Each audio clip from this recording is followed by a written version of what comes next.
Today's feast day is the feast day of the Epiphany, the great showing forth of Jesus to all nations. And certainly, as we heard the gospel, the journey of the three kings helps to remind us of many things. First of all, it reminds us that the three kings are typically depicted from coming from different parts of the world. Really, when I see the three kings depicted and when I read the gospel, I'm reminded of the universality of our church. The people from all over the world have heard the good news about Jesus. The second thing that I think about when I think about the three kings is that they used science, the beauty of science, to find Jesus.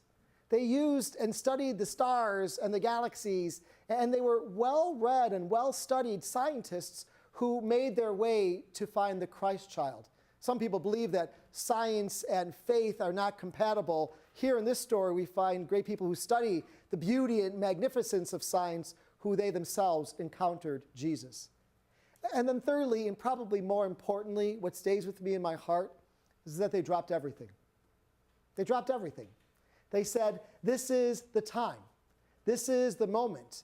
Through their own prayer, through their own study of science, they believed that this was the time and made that long trek to find the king. And a king they found. Not a king like they were thinking, but a king of humility, a king of salvation, a king of love and joy and generosity. So those three things come to my mind when I think about the three kings to whom Jesus was showed forth to the world.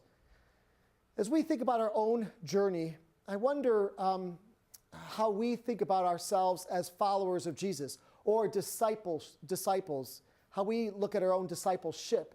It's a word that we're using more and more often these days is reminding ourselves that not only are we followers of Jesus and Christians, we can also call ourselves disciples, ones who follow very generously Jesus.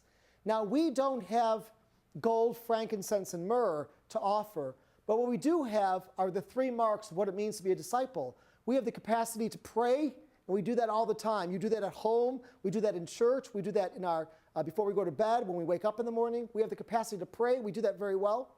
We have the capacity to serve, and we think about all the ways that people serve throughout our archdiocese.